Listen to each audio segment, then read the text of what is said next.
احيانا تلاقي وهو بيكلمك ما هو لسه متأرجح ما بين مرحلة الحالم ومرحلة المريد، يعني ما بين المرحلتين دولت.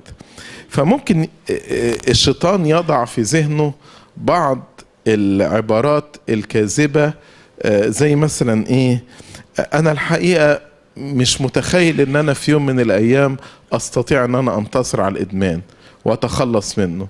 انا الحقيقة مش متخيل ان انا ممكن اتعافى تماما من الادمان. دي عبارات كاذبة، دي عبارات الشيطان بيحاول يقنع بيها الانسان المدمن علشان يبطل او يعيق علاجه وتعافيه. من هنا لازم انا ارد عليه بالحق الالهي.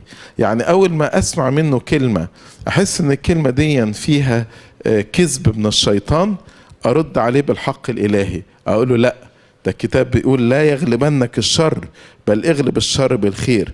اوعى تخلي ان الشر يغلبك. انت تستطيع بالمسيح يسوع وبالروح القدس اللي ساكن فيك انك تغلب الشر وتنتصر على الشر.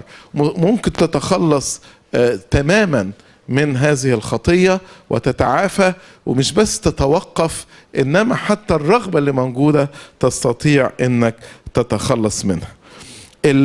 الحق يحرر، قال وتعرفون الحق والحق يحرركم.